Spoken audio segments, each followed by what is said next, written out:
Hello, comic book guys and gals, and welcome to Comic Mag Musings. This guy's your host, Bill Miller, and we are going to do a reading. Minnie Musings and he will join me for a reading of a Christmas comic, Santa and the Pirates, from 1952. It was promotional comic put out by Promotional Publications.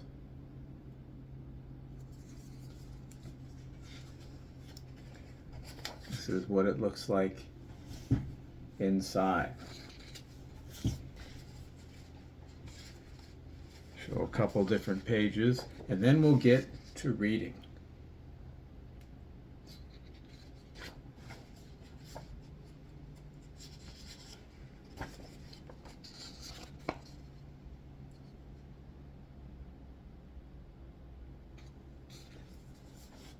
All right, now we're set for reading. All right, for Christmas, we're doing Santa and the Pirates. So open those Christmas gifts, enjoy that Christmas dinner with our reading playing softly in the background, and use your imagination to paint the pictures. We have Santa and the Pirates. Join in the Christmas treasure hunt with Jimmy and Debbie. It's the night before Christmas, and Jimmy and his sister Debbie are seated on the sofa in front of their fireplace. They are reading an exciting adventure book about pirates and buried treasure. The book was a gift from their teacher for having the best marks in the class.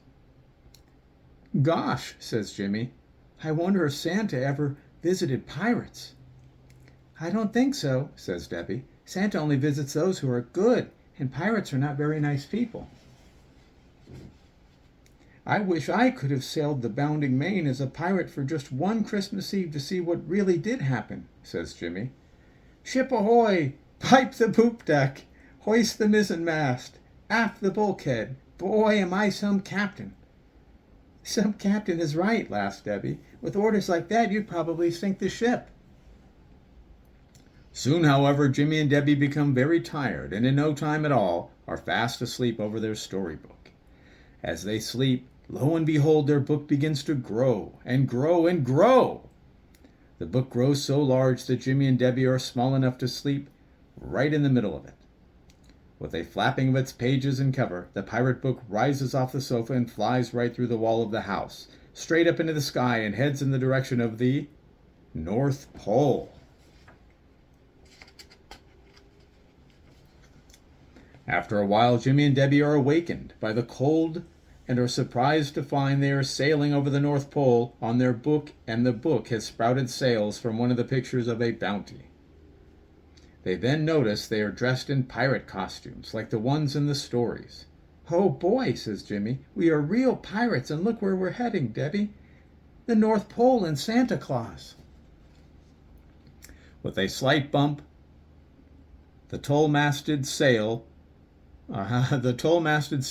lands, and in a flash suddenly turns back into its original size. Jimmy picks up the book, and he and Debbie walk up to Santa's house. "Won't Santa be surprised to see us?" asks Jimmy. "Maybe I'll find out what I'm going to get for Christmas."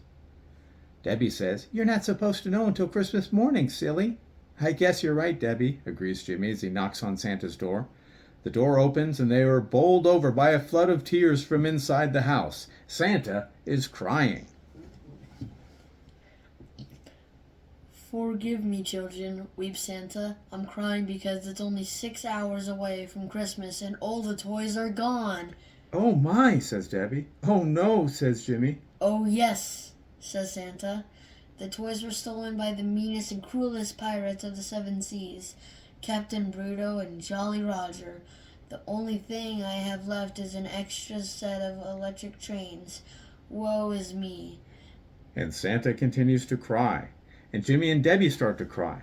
And if it will help, you boys and girls may cry too. Meanwhile, back at the pirate ship, Captain Bruto and Jolly Roger are putting the finishing touches to the map showing the location of the buried toys. They both chuckle over the unhappiness they will cause this Christmas. Ha ha, laughs Captain Bruto. Now we can have a Merry Christmas and good little boys and girls can't. You're right, says Jolly Roger. It's about time we got some presents for being bad. Suddenly, a gust of north wind, friendly to Santa, blows the map from their hands. They start to chase after it, but the map only blows farther and farther away, towards Santa's Toyland. While Santa is telling Jimmy and Debbie about the lost toys, the map flies into the room through an open window and lands on a pile of letters from boys and girls throughout the world. Santa turns and points to the letters, noting that the deserving gifts will never come. He reaches for what he thinks is the top letter on the pile. And here's a letter from one little chap showing a map of the buried toys, a helpful fellow. But map? Oh my goodness, it's a real map, a pirate's map of the stolen toys. Come quick, we must hurry. We'll help you, Santa, says bold and fearless Jimmy. We'll show them a thing or two. We sure will, adds Debbie, and they all rush out to Santa's sleigh. In a moment they are zooming over the snow and ice in Santa's full-masted sleigh. But ahoy! Who's that coming towards them? It's Captain Bruto and Jolly Roger. Quick like a flash, the pirates jump upon Santa's ship. A wild chase follows as Captain Bruto and Jolly Roger try to capture the treasure hunters. Yo-ho, me buccos, shouts Captain Bruto. It's no use trying to escape us. Surrender and you'll be treated royally to our Christmas party, ha ha! We'll never surrender, says fearless Jimmy, as he, Santa, and Debbie try to fight them off. But poor old Santa, who is so heavy, becomes pooped and sits down while the pirates finally grab hold of our spunky heroes. Ho ho, laughs Captain Bruto. My, you're a game bunch of kids. Maybe you'd like to join my crew and be pirates like the Jolly and me. Never, says Debbie. We're honest, decent, all-American kids, and we never think of becoming pirates like you. Jimmy and Debbie break loose from the pirates and run helter-skelter in all directions. They are chasing up the mizzen-mast, into the crow's nest over the bowsprit, down in the galley, along the gunwales, across the poop deck, around the mainsail, under the boom, but alas, Jimmy and Debbie are caught again. So our little friends don't enjoy our company, Jolly, says Captain Bruto. Put them in irons, Jolly, shouts Captain Bruto. Maybe I can change their minds. In the brig, Santa appeals to Jolly Roger to release them, but to no avail. Then Santa notes that Jolly is quite sad for a fellow named Jolly. Jolly says he's sad because he has to wait till after Christmas before he can play with the electric trains he's pirated. I'm not really a bad pirate, says Jolly. I'm just a bad boy. I joined up with Captain Bruto because it was the only way I could get presents, since you wouldn't give us any. Well, at hearing this, Santa decides to play on Jolly's sympathy. Well, at hearing this, Santa... Oh, okay. Tell you what I'm going to do, says Santa. If you release us and help get back the toys and promise to be good, I'll bring you a present every Christmas. Jolly is overjoyed at the idea of receiving a present every Christmas, so he agrees to help Santa get back his toys. He shows them the secret way off the ship and leads them to the buried toys. All right, and now they have a puzzle. And here's where the treasure hunters finally start to dig for the toys. Can you boys and girls tell which one found the treasure first? Trace the correct shaft and you'll find out. But when they actually get the toy chest up, Jolly Roger finds that the electric trains which he particularly wanted are gone.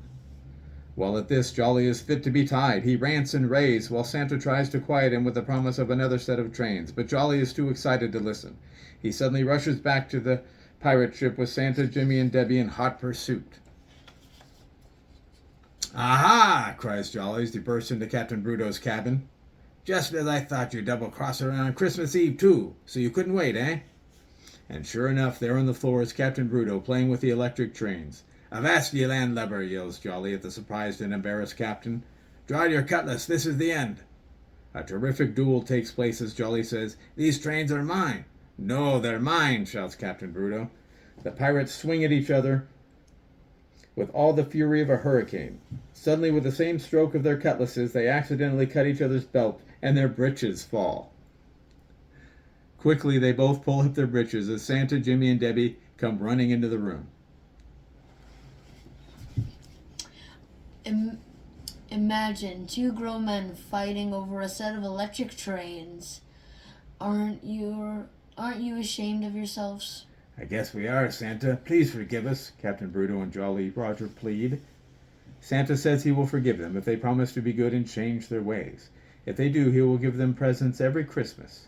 They promise, and Santa tells them they can keep these trains since he has another set at his workshop. However, they must take turns playing the engineer and switchman. They happily agree and go back to playing with the trains as Santa says, Come, children, we must hurry and get the sleigh loaded so I can go back for the extra set of trains and harness up my reindeer. They get the sleigh loaded in jig time and head back for the North Pole. But Santa sees he will not have enough time to take Jimmy and Debbie back home after he returns to his workshop, so he decides to let them off on the way. When Santa arrives over Jimmy and Debbie's house, he throws a silver anchor and chain overboard for them to climb down. They pick up their pirate book, thank Santa for an exciting evening with the pirates, and start to climb down. Just as they get halfway down, the chain breaks, and they fall down towards their house. With a crash and a thump, Jimmy and Debbie, the picture book, silver chain, and anchor fall through the house into the Christmas tree and onto the floor. Boom! At the loud thump, Jimmy and Debbie's parents come running into the room to find Jimmy and Debbie lying on the floor laughing. They tell their surprised mother and father about their adventure with Santa and the pirates. Mom and Pop, of course, don't believe their tale and shoo them to bed. What imagination our children have, they laugh. But as they enter the living room, Mom utters a startled cry, for on the Christmas tree, draped around like an ornament, is the silver chain and anchor. The end. And then on the last page, inside of the back cover, we have Christmas on Treasure Island.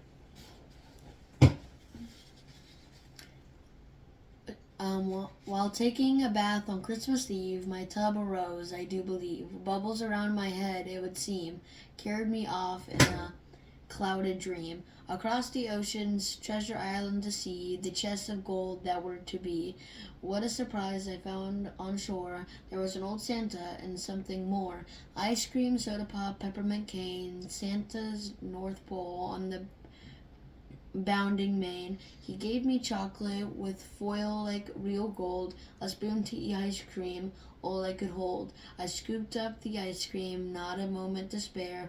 When pop went my bubbles, and Mother was there. She pulled out the stopper and sewed down the drain. When my dream of ice cream and peppermint cane.